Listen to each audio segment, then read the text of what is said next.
Guys, halo. Oke, jadi di video kali ini kita bakal ngebahas salah satu saham yang baru saja IPO tapi sangat menarik perhatian gua, guys, asli karena PBV-nya yang wow, baru IPO tapi dijual murah ya. Ini saham apa sih? Ini adalah saham Golf, oke ya, Golf Intralink ya. Itu salah satu emiten punyanya Pak Tommy Soeharto, oke, dan beliau ini sekarang ini emiten keempat beliau yang IPO. Sebelumnya itu ada GTSI, ada HITS, ada HUMI, oke. Dan salah satu ini yang paling baru ini memang agak lain ya, dia punya sektor ya. Jadi menarik untuk dibahas. Dan siapa sih nggak suka golf ya, main golf kan enak ya, oke. Dan ini salah satu perusahaan yang bergerak di bidang jasa manajemen dan konsultasi untuk golf dan pengembangan proyeknya juga ya, seperti properti untuk golfnya juga, oke.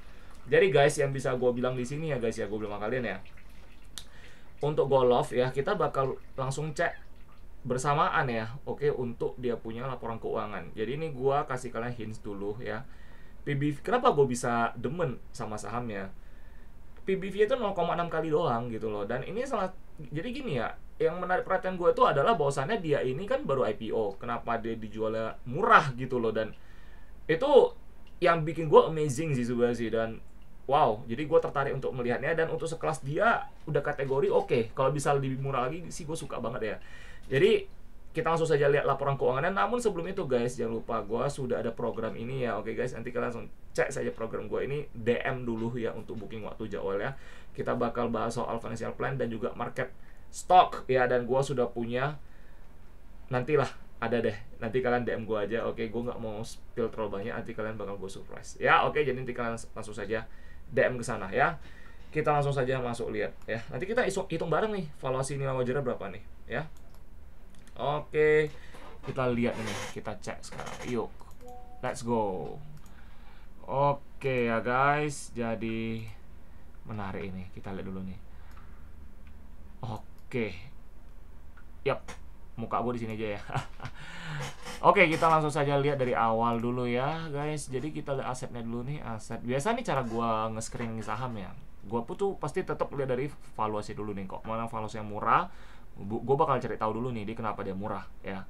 Dan gue mesti cari tahu juga apa sih isi asetnya gitu loh. Jadi biar kita bisa belajar ya. Oke, kita lihat dari kas asetnya. Oke, dari aset kasnya berkurang. Oke, Desember lebih gede. Gue sih biasa lihat kayak gini sih. Jadi gue langsung cari apa penyebabnya. Dari sini bisa kita ketahui sih. 433. 433. Kita bagian keempat dulu, bagian kas. Nah, ini kasnya. Nah, biasa gue langsung ke sini, langsung cek sih. Nah, ini kan ditulis nih. Oke, paling tidak terluka salah signifikan. Oke, jadi kan itu ketahuan banget itu gas kan, ya. Nah, terus kita langsung coba lihat lagi ke berapa tadi, 33 sama 34. Kita pelan-pelan lihat dulu nih. Jadi cara screening itu kayak gini guys ya, gitu loh. Kalau kas itu gua juga, nah ini dia ada hubungannya lah ini ya. PT Bali Pecatu Graha ini kan pemegang saham induknya. Terus Humpus bukannya Hampus kan? Kalau Hampus dia punya Humpus ya, Humpus Maritim. Iya, berarti iya satu grup semua nih. Punyanya beliau ini, emitennya Pak Tommy Soeharto. Jadi ini salah satu saham politik juga guys ya. Jadi ini gue tuh demen saham-saham kayak gini. Jadi momentumnya ada, enak nih. Investasinya juga lebih enak untuk value investing ya. Ini win-win solution. 33 mah 33. 33. Nah, ini dia. Oke. Gue lihat dulu. 3334. 3334. Jadi biar tahu nih dia kenapa bisa berkurang. Cuma kan itu kan dia belum IPO kan 2023 kan. Kalau gue bilang sih ini untuk kasnya. Nah, ini dia.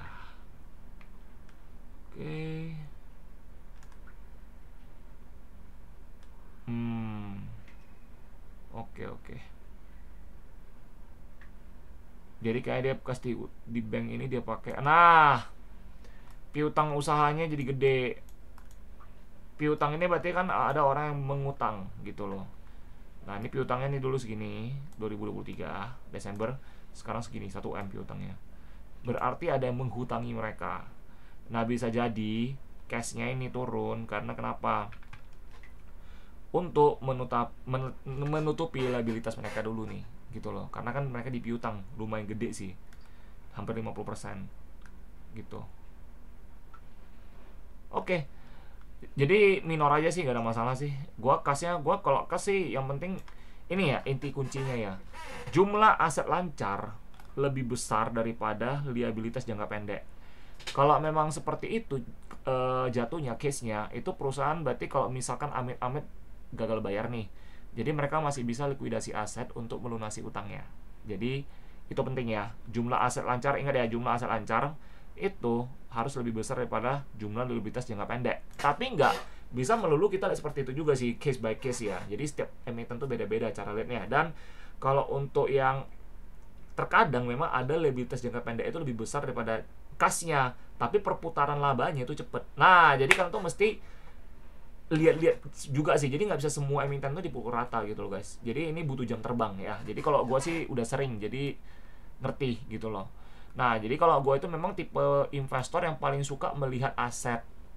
Karena bagi gue tuh aset itu penting. Nah, apalagi Golf kayak gini kan, kita bakal lihat persediaannya nih, nomor 27. Nomor 7, 20, ya nomor 2 nomor 7.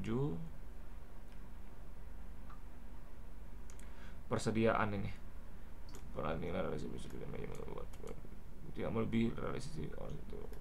Tidak adanya penyisian penurunan jumlah tercatat persediaan ke realisasi bersihnya, berarti masih sama, berarti nggak ada perubahan.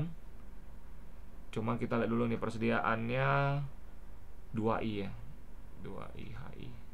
Ini persediaan dari tanah, makanan, minuman, pemeliharaan, perlengkapan kantor ya. Oke. Karena gue main golf jadi gue ngerti.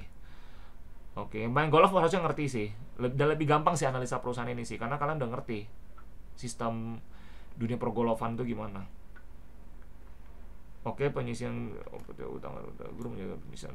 Oke, jadi kalau golf itu kan banyak ya. Ini dia kan ada bikin resortnya juga kan, soalnya dia ada resort itu di Bali ya. Resortnya dari mana 2i.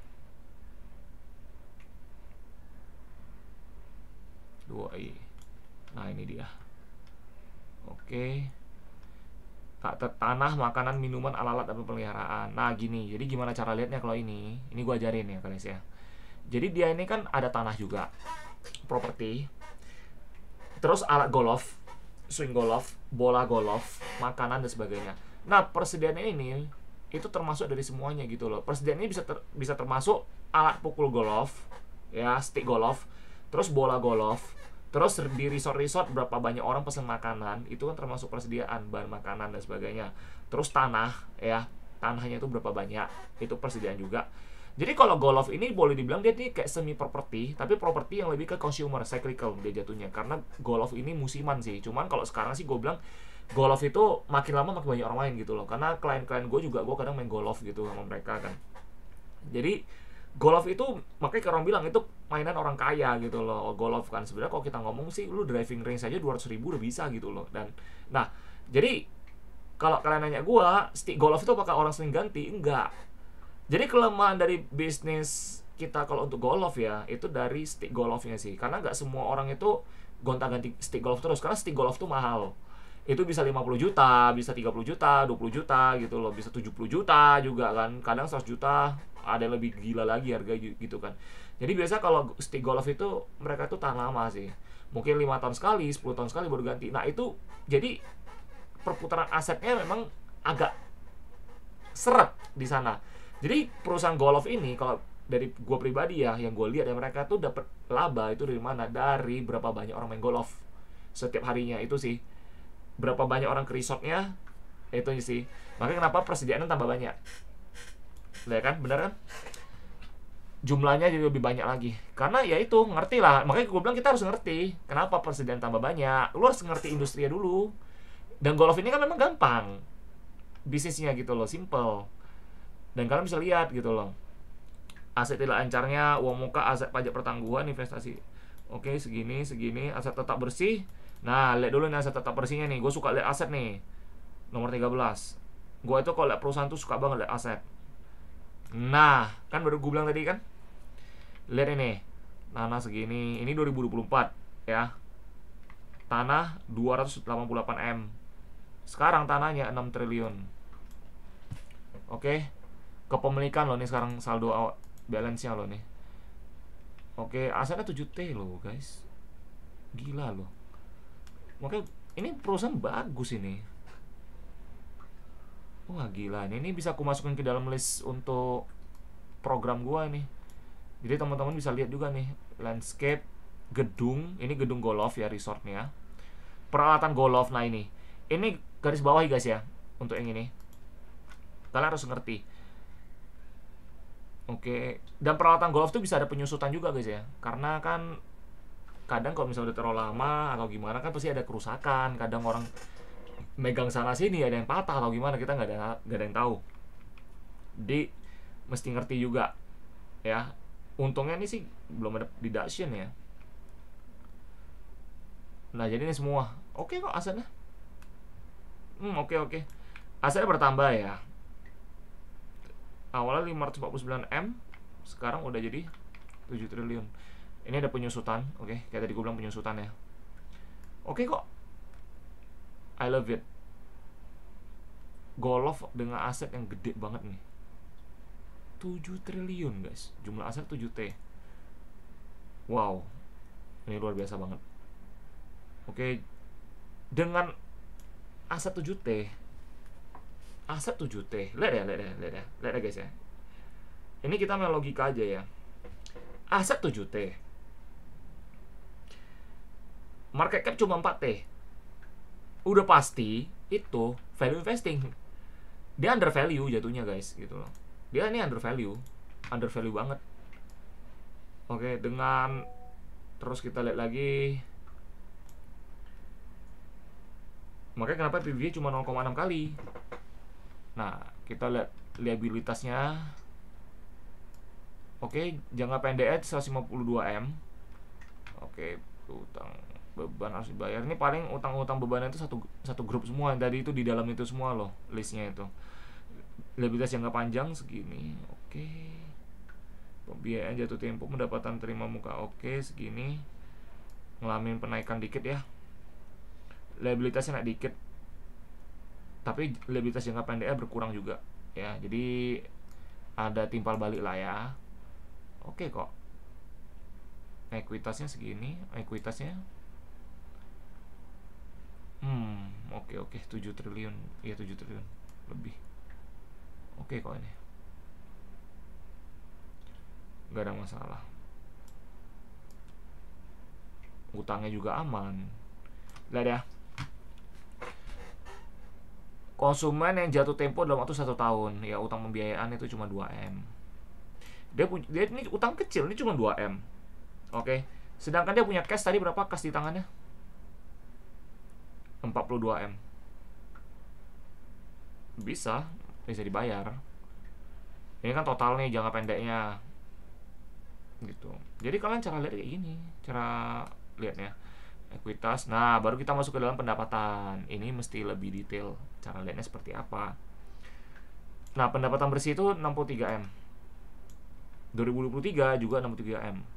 Naik tipis. Ada apa ini? Coba kita cek.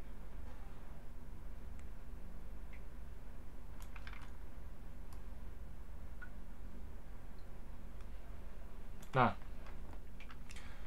Golf segini.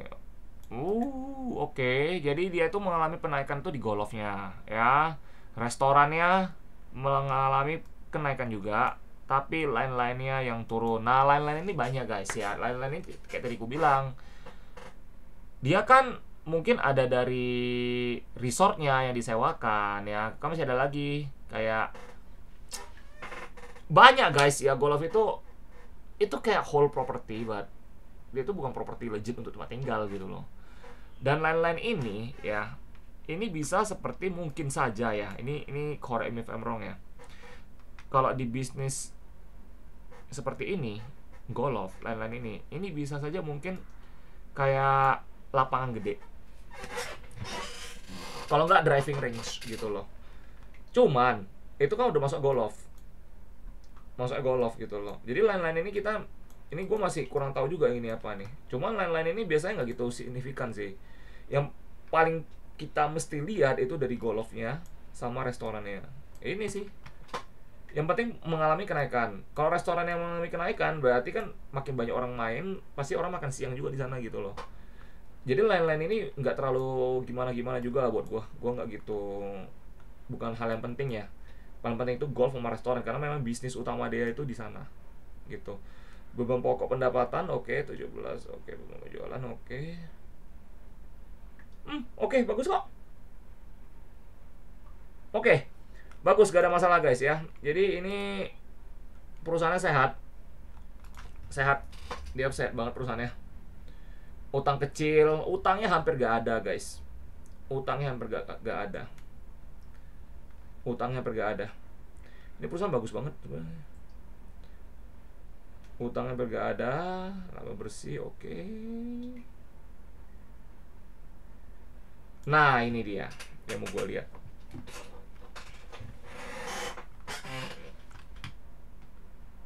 Oke.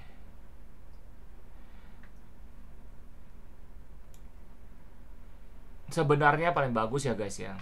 Kalau ini cara lihat, nah kalau di sini cara lihat itu apa? Cara lihatnya ya. Bentar, ini dia kan minus ini. Digunakan untuk kas bersih yang diperoleh. Harusnya positif, negatif, negatif. Oke sih. Jadi gini, kalau di sini cara lihat gini guys ya. Kalau positif, ini kan berarti kan kasnya bersih nih. Ini cash flow. Nah, cash flow dia, ini cara lihatnya guys ya. Cash flow dia itu positif. Cash flow dia positif. Jadi bagus. Sebenarnya kalau kita ngomong ya positif, negatif, negatif. Kenapa gue bilang seperti itu? Jadi gini, ini positif, berarti kan tidak ada arus kas nih ya. Jadi mereka tuh masih pegang duit. Makanya gue bilang ini 11M. Itu buat tadi bayar uang jangka pendeknya, likuiditasnya itu masih bisa 2M. Oke. Nah, terus di sini digunakan untuk, ini digunakan untuk ya, bukan kas bersih diperoleh dari aktivitas investasi. Kalau ini digunakan, berarti mereka lagi ekspansi. Mereka ekspansi. Oke, ini kelihatan di sini.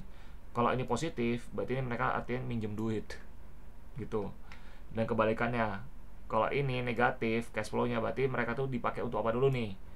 Dividen atau nutup utang dan sebagainya. Itu. Jadi ada cara lihatnya.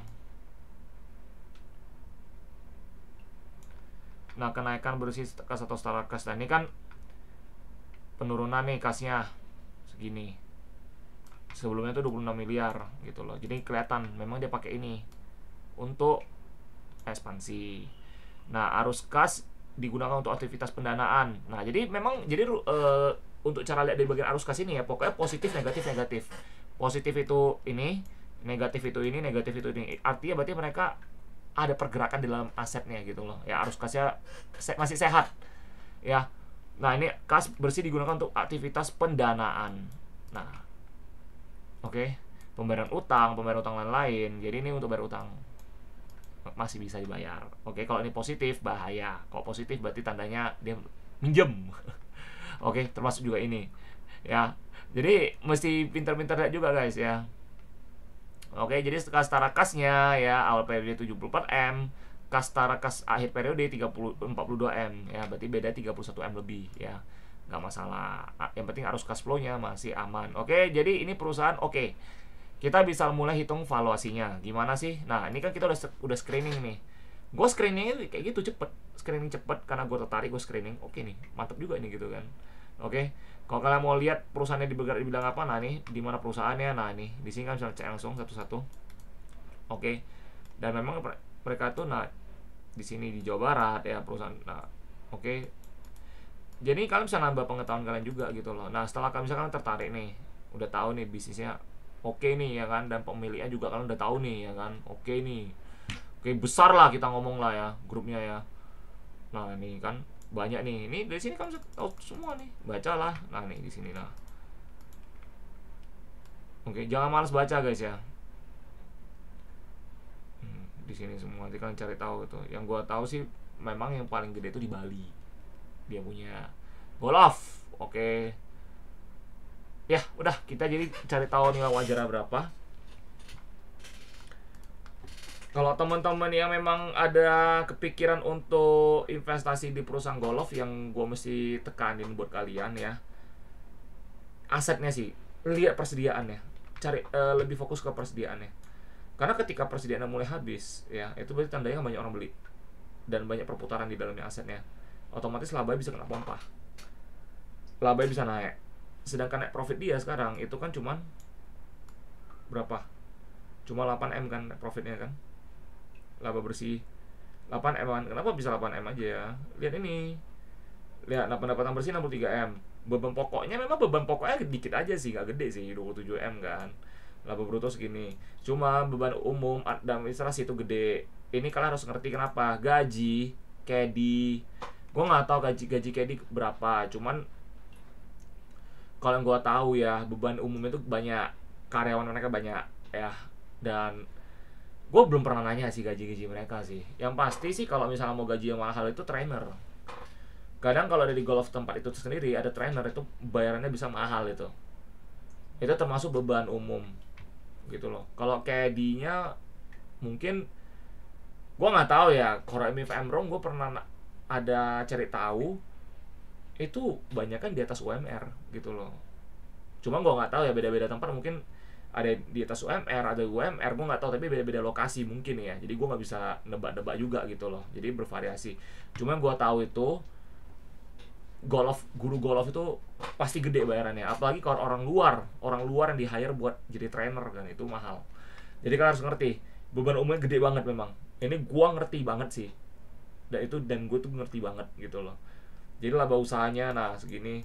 Maka dari 63M cuma dapat 8M kan. Nah, laba periode bersih berjalannya. Laba sebelum penghasilan, nah ini dipotong pajak lagi, ini semua. Oke. Jadi dari sini kalian ketahuan nih, yang paling besar itu apa bebannya. Ini beban pokok pendapatannya. Ini beban yang gede. Nah, kok kalian penasaran nih, gimana sih? Cari ke 28 sama 29. 28 sama 29 ya. Sama 30, 28 sama 30. 28 sama 30 kita cari dulu. 28 sama 30. Nah, ini dia 28 nih. Yang tadi kan beban pokok pendapatan segini ya. Ini beban pokok pendapatannya 27. Beban penjualan oke, segini. Nah, ini dia beban umum administrasi. Kan gaji dan tunjangan aja udah 8M, bener kan? Tinggi bro, memang. Dan utilitas, memang maintenance untuk golf itu banyak guys. Ya, perampingan pohon lah, rumput lah, itu maintenance ya, itu juga gede ya. Utility nih kan, penyusutan aset tetap ya, ada penyusutan juga pasti. Kalau kalian di namanya properti itu pasti ada penyusutan, mau tanah kayak mau bangunan kayak apalagi golf ini, stick golfnya, mobil caddy-nya ya, itu semua lah, you name it. Oke. Perbaikan dan perawatan, nah pajak bumi dan bangunan, nah PBB kan, jasa profesional, lihat ini, jasa profesional berarti trainer 1M, gede cuy lah, dari 223 juta 1M, 1,1M. Berarti mereka lagi hiring, ini namanya ekspansi. Bagus ini ekspansi, ini bisnisnya ekspansi, berkembang bagus kayak gini. Berarti tandanya mereka itu mau mengembangkan bisnisnya sehat kayak gini, utangnya kan nggak ada gitu loh. Keamanan, nah naik semua kan. Beban imbalan kerja karyawan, ini stay. Ada catatannya nih kalau mau tahu nih. Perjalanan dinas, oke, naik juga. Asuransi juga naik. Oke, transportasi akomodasi dan 20M. Nah, wajar kayak gini, wajar guys. Ya, jadi ini perusahaan nggak ada masalah. Nah, ini pihak berelasinya.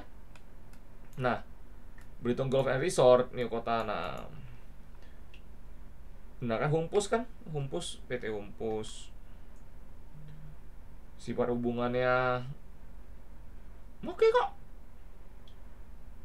Oke, nggak ada masalah. Sekarang kita hitung valuasinya ya. Valuasinya berapa ini? Kalau gua cara menghitung valuasi untuk ini seperti ini. Gua bakal hitung dari ini dulu nih. Kalkulator. Ini kalkulator. Let's go, kita kalkulator dulu guys. Mari kita kalkulator. Kalian yang di sini yang kalau lagi nonton mungkin lagi keseruan ya. Jangan lupa siapin popcorn atau apa kayak ya. Karena nih gue bakal bikin video kayak gini aja sih. Soalnya kan banyak teman-teman bilang sama gue mereka nggak ngerti. Kadang gue cuma ngomong apa analisa gue dan sebagainya. Nah ini sekarang gue bakal buat video kayak gini. Jadi kalian lebih ngerti nih gimana gue cara analisanya gitu loh. Ya lebih gampang lah kalian lah lihatnya juga. Oke. Nah kita lihat nih cara hitungnya gimana nih. Yuk kita cari tahu dulu nih. Oke, kita mulai. Bentar, gue kecilin ini dulu. Kita mulai ya. Gua bakal lihat dari labanya dulu. PE dia berarti labanya 8M. Labanya 8M, 8,7M. Oke. Dibagi jumlah saham yang beredar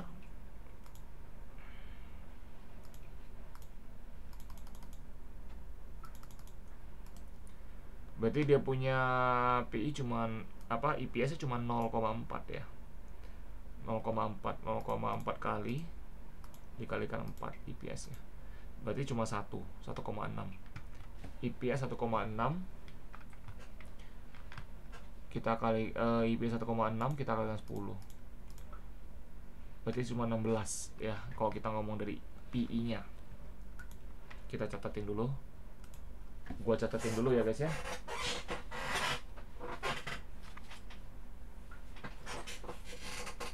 EPS nya berarti kalau kita main EPS itu cuman nilai wajarnya cuman 16 karena memang laba kecil. Gua catat dulu ya.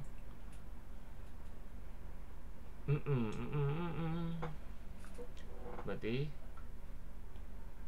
EPS 0,4 dikalikan setahun 1,6.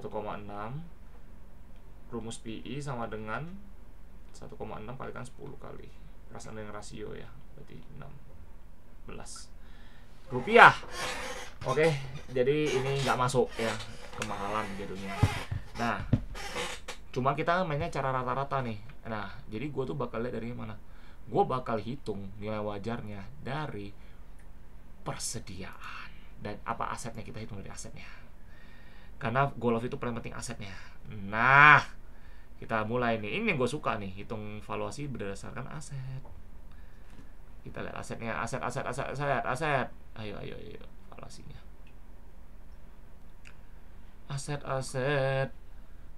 Aset tetap nomor 13. Nah, ini dia. Oke, akumulasi penyusutan dan sebagainya. Oke, 7. Ini semua kita ambil yang paling baru guys ya. Saldo terakhir ya, kita ambil saldo terakhir ya. Oke, 72. Terus sama penyusutan berarti ini ya. Nilai buku bersih itu 7 ya. Nilainya 7M. Kita catatin dulu. Aset 7M ya. 412. Oke. Asetnya berarti segini. Nah, cara hitungnya gimana untuk asetnya ya? Ini kita kurangin sama utang-utangnya.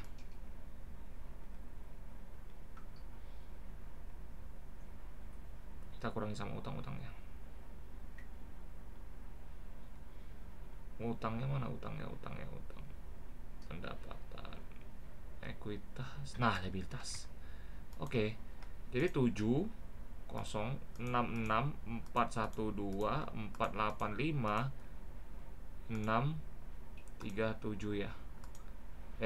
Kebanyakan. Nah, 7 triliun ya. 7 triliun asetnya kan 7 triliun ya. Iya 7 triliun. Kita kurangin sama utang-utangnya. Gue bakal kurangin ke utang ini, utang biaya jatuh tempo 200 tahun. 827 27. Oke, kurang udah. Kurangi sama beban yang harus dibayar, pendapatan di utang pajak. Ini aku hitung karena dia aset. Itu gua hitung. Utang pajak gua hitung. Oke. Terus kita kurangi sama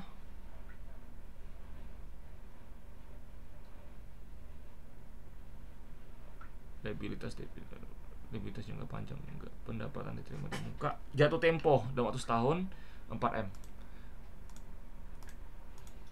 dikurangi sama utang-utangnya ini semua. Ya pokok, jadi kalian tuh cari utang yang benar-benar mendampak banget ya ke emiten ini ya gitu loh. Jadi nggak semua dihajar kayak 152 M kurang, dan enggak kayak gitu caranya guys. Makanya aku bilang kalau kayak gitu terus, kalau orang bisa tahu kayak gini caranya, ya udah semua orang udah bisa hitung. Makanya aku bilang kayak gini nih fundamental gitu loh, jadi nggak sembarangan. Oke, jumlah liabilitas berarti segini. Oke.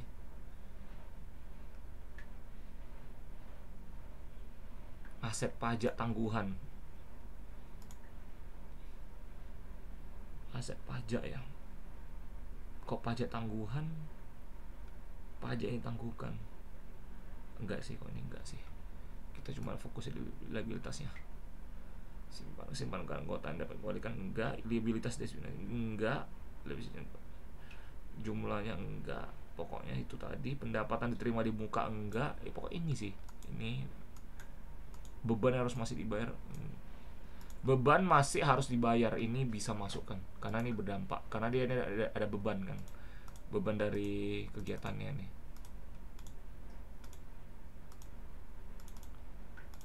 Oke, 7 berarti dapat segini. Nah, terus kayak mana cara hitungnya? 7M ini, 7T bagikan sama jumlah saham yang beredar. Jumlah saham yang beredar itu adalah 19M, 1949M. Oke. Iya bener lah. Berarti 361. Berarti kalau secara aset, NAV-nya, net asset value, itu 361 per lembar. Tapi kan kalian mau masukin jadi harga sahamnya gitu loh. Nilai wajar sahamnya berapa sih? Jadi 361 dibagi 361. Kita cari rasionya dulu nih. Cari rasio dulu nih. 232 dibagi 361. Harga itu harga saham per hari ini ya. Itu 232. 232 dibagi sama 361. 0,6 kali berarti rasionya. Perputaran asetnya 0,6 kali. Nah, jadi gimana kalau kita mau cari 6 kali ya? Nah, ini kan gue udah dapet nih rasionya 0,6 kali. Nah, kita asumsi untuk industri golf, perputaran asetnya kalau 0,6 kali ini kategori semakin tinggi ya rasionya, berarti kan semakin cepat perputaran asetnya gitu loh. Ini kan rendah nih ya, 0,6. Nah, jadi kalau 0,6 ya make sense, karena kayak gue bilang tadi perputaran asetnya itu nggak cepet gitu kan. Oke, jadi cara gimana? Kalau gue biasa bakal tambah 50% doang. Jadi 0,6 ini tambahkan 50%. Karena aku mainnya moderat. Berarti 0,9 kali ya. 0,9 kali berarti 1 kali.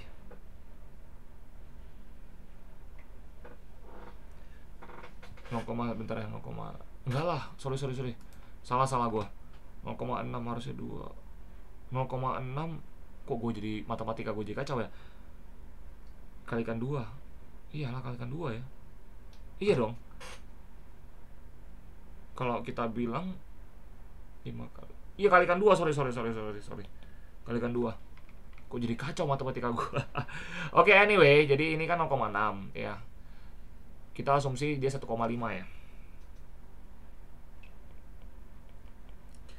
Oke, dia 1,5 kali asumsi dia punya perputaran aset, karena 0,6 ini berarti dia kan boleh dibilang untuk dia sendiri. Kita ngomong di ranah golofnya, karena setiap perusahaan golf tuh beda-beda perputaran asetnya gitu loh, ada yang cepet, ada yang lambat gitu kan. Kalau misal lu jadikan satu semua ya segitu kira-kira. Nah, 1, lu kalikan langsung 1,5 kalikan 232.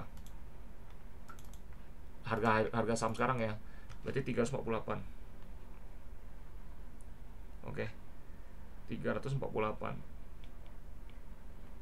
Nilai wajarnya. Oke. 348. Fair price-nya. Udah dapet. Nah, jadi gimana cara lihatnya juga? Ini kan berarti 358 nih.